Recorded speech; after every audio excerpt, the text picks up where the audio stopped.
George Athwal is one of the stars of shoulder surgery at this time. He's a young person, but has developed a really amazing career and is well known all over the world. So for me, it's a pleasure and a privilege to have you, George. It's very early in the morning, and I appreciate very much your goodwill to be here and to talk about general topics.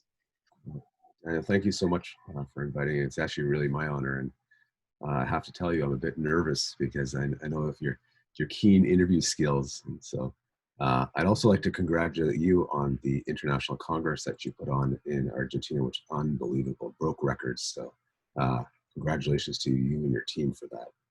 Thank you very much, George. It was really amazing just to think that if it was this year on 2020 would have been perhaps a disaster. So always you need some dose of luck to organize these things. But it would have been impossible without the support of the shoulder and elbow community from all over the world. Really, we were deeply touched by that because we got partners, and I am speaking about goodwill partners from all over the world. It's really nice to see that blossom. Like, we are really coming together globally as a group of shoulder and elbow surgeons. It's becoming a very small world when it comes to this. And so, I mean, it's better for us in advancing patient care and also meeting friends from all over the world, making friends from all over the world. So, well, I can imagine that you guys will never forget that Congress because you will have your own, and you were elected as the venue for not the next Congress, but the next after Rome. Yes. So that's in 2025, and we had a great team of combined American-Canadian team, myself, Bill Levine, Tony Romeo, Frank Cordasco, and then we had help from Graham King, Mark Frankel, to put together a great bid. And we were very fortunate. I mean, there was some very tough competition. India had a very compelling offer. Israel had an amazing offer from Mexico. So, I mean, we were very, very fortunate. And so Vancouver is a beautiful city, right on the water like Buenos Aires, with the mountains in the background. So you can enjoy the beaches, skiing, mountain biking. We're hoping that we could match your meeting.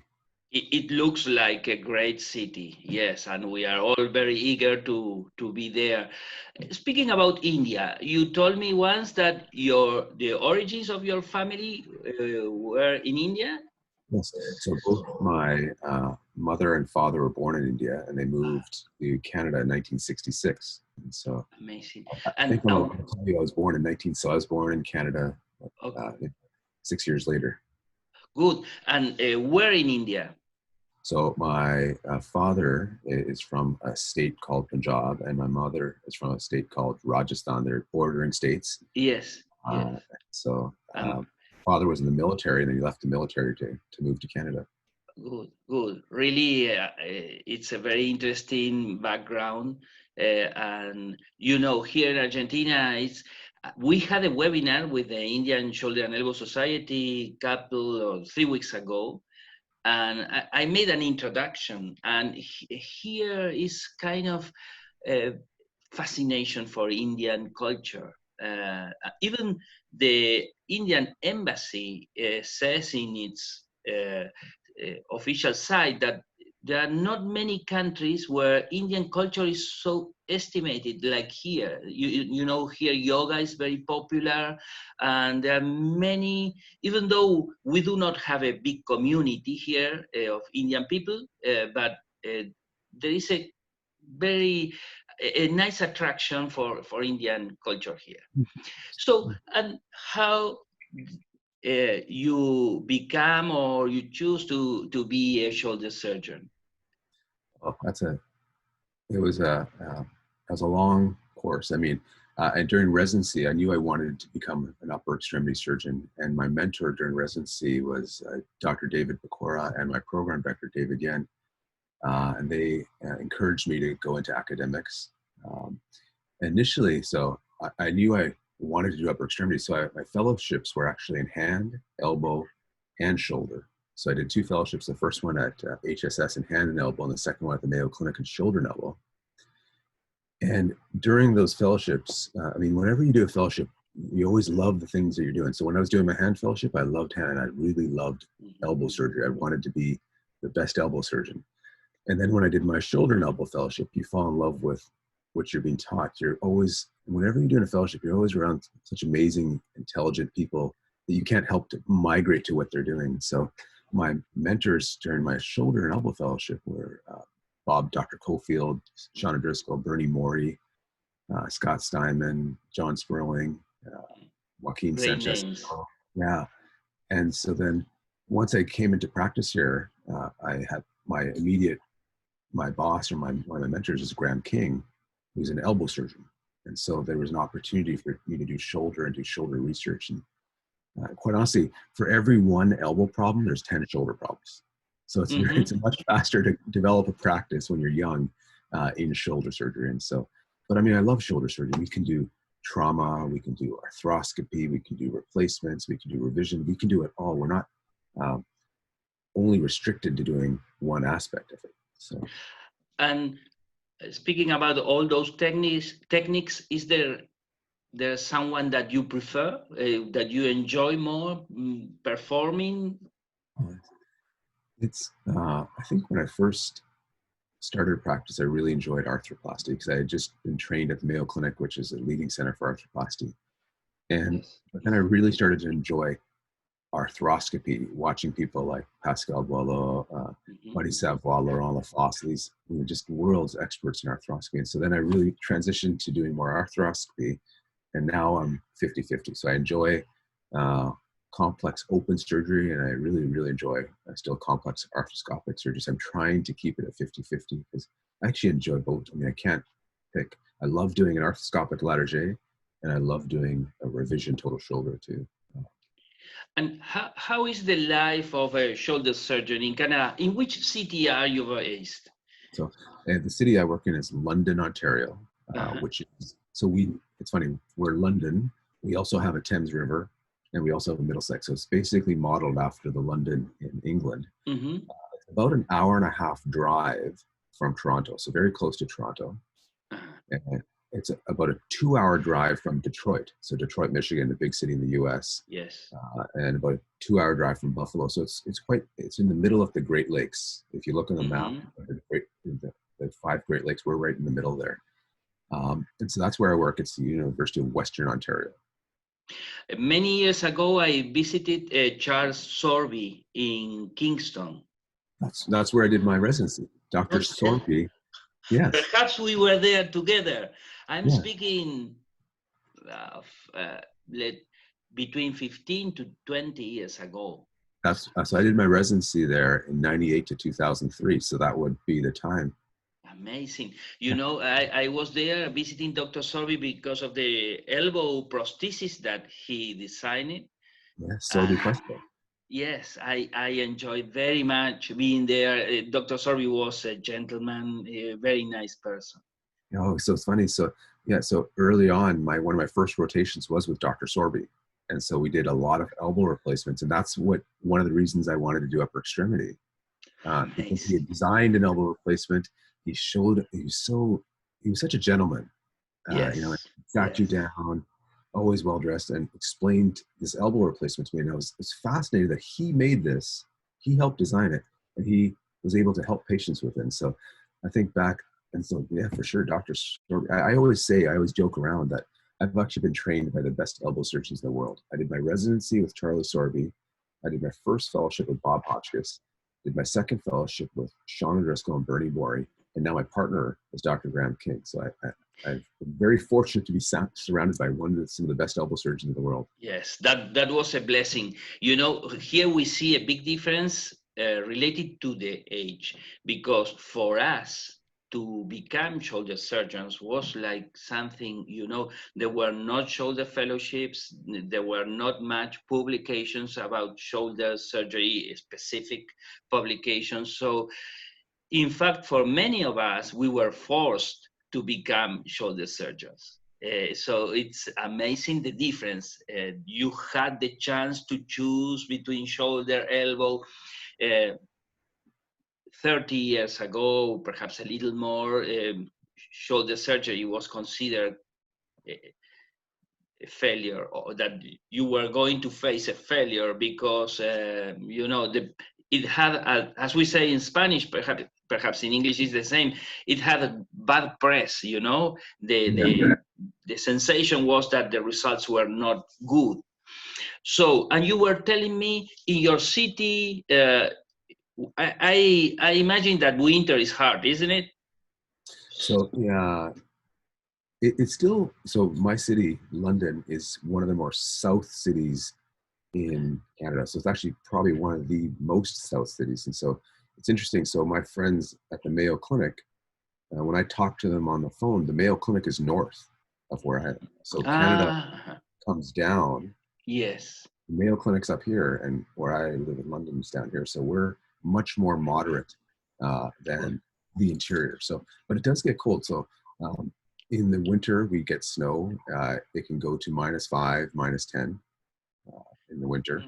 And in the summers, it can be +30. So this, with the humidity, is 35 degrees. So today is going to be a warm day. And do you have any hobby? I hope it's not sailing, because Dr. Sorby used to tell me that only rich people can have sailing boats in Canada, because as the lakes get frozen during the winter, you cannot use your boat, your sailboat. No, so I don't sail, but I do enjoy water sports. We have, my wife and I and my family, we have a cottage or a beach house, which is about an hour from London, where it's on one of the big lakes. So we enjoy kayaking, surfing, just playing in the sand. We have a little beach. So I enjoy spending time with my family at the cottage. And it's somewhere I go where it's interesting. I don't do work. I can do work anywhere. I can do work on a plane. I can do work waiting in an airport. I can get papers written anywhere. But when I go to this cottage, I just can't bring myself to do work. Even if I need to, I can't do it. It's just, I have a workshop, a wood shop there, so I can work on making toys. I have a big plans. I'm taking 3 weeks off starting next week. My daughter, I have to make a dollhouse for my daughter. So good, very, very important. Good. Well, it's a good place because it prevents you from keep on working. So it's great to have a place like that. You have traveled around the world. Do you have any congress or meeting that was special for you, that reminds something, that you learned something, or experience that was different? I think so. A pivotal moment in my career was being the ASES Traveling Fellow. So myself and Jay Keener were ASES Traveling Fellows. Oh, geez, that was quite some time ago. And it gave me an appreciation, and I had the opportunity to meet several European surgeons. And then out of that connection, sorry, my headphones. It's okay. Out of that connection, Pascal Boileau invited me to the Nice course. And the Nice course for me was, I've just wanted to even go as a participant. And then after doing my traveling fellowship, when he invited me as a faculty, it was the first moment that I was invited. It was the first time I was invited to an international course as a faculty. So I've always had a special place in my heart for that course, because I feel that was one of the first courses where I could present to 1,000 surgeons. So it was a big moment for me. What a beginning for you, really. Yeah, so it was very special. So I've always held that course special. And then 2 years later, Professor Laurent Lafosse invited me to his course, and so that was very, very special. So I think starting from there and continue to do research, and then the opportunity to travel around, and come to Argentina. Yes. Unfortunately, you will not be able to come this December that you were invited, and we will have a virtual congress, but we will find a way in the future for sure. Oh, of course. Yes. Yes. I mean, I want to go down south. I want to go to Patagonia. I want to go. Yes. I will be there again. Charles Sorby was crazy about Patagonia. He went there and he went to the glaciers and he enjoyed that very, very much.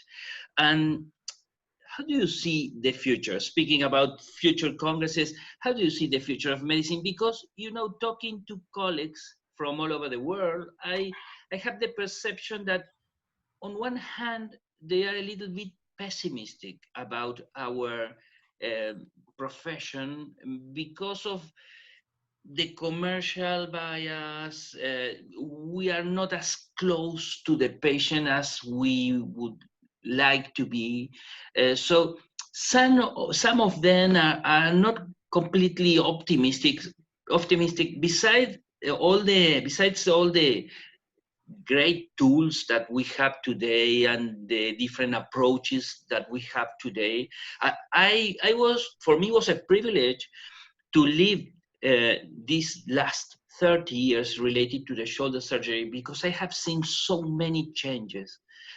Things that for us 30 years ago were, the first rotator cuff that I was involved in the surgery was with my father, that he's a 91 years old shoulder orthopedic surgeon, and we perform repair of the rotator cuff, and then we put the patient in a cast for 6 weeks in the airplane position. And so I lived that era, and now I face something completely different. I have done many open meniscectomies, for instance. So when I was a resident of first year resident, we still perform open meniscectomy. So things have changed in a very positive way on one hand, but some people, they have a pessimistic idea about the future, that doctors, their role will change, their status will change. I mean, Diana, I feel I feel as I'm a simple doctor, a simple surgeon, in that I enjoy coming to work. I really do enjoy coming to work. I love my job. There's always going to be challenges that we face, and whether these challenges are from insurance companies, the costs of implants, many of these things on a personal level I have no control over. Mm-hmm. But what I do have control over is my happiness and enjoying what I do. I enjoy doing research. I enjoy meeting friends from across the world. I enjoy traveling and talking about my research experiences. So not to say that I don't feel that I should prepare to change the future, but many times it's out of our hands. And so yes. I don't actually, I must admit, I don't dwell on those negative aspects of the future. And in fact, it has to get better. As a human race, we're only becoming more intelligent. We're only becoming better able to manage patients. If change is going to happen, it should happen for the better.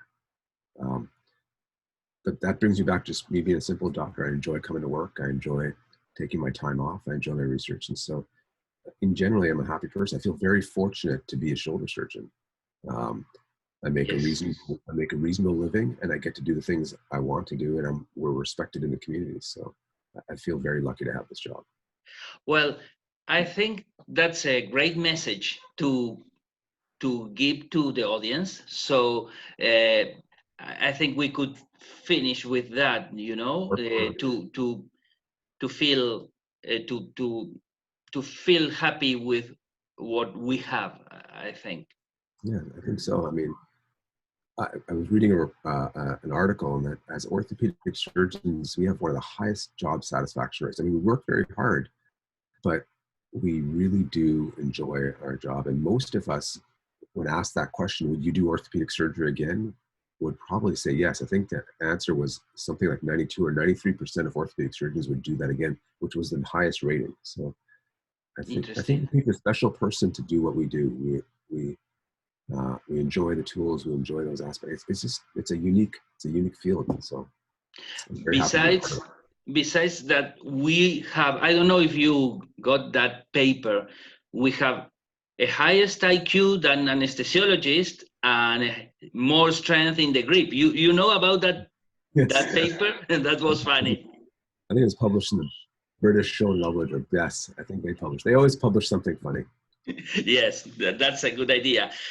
George, was great talking to you. I know that you have a busy day, so I appreciate very much you joining me and the chance to have another idea of what you are, besides a shoulder surgeon, a great human being. Oh, thank you so much. It was a huge honor for me. And you're right. When you first started this, you said I shouldn't be nervous, and I'm not. It was wonderful.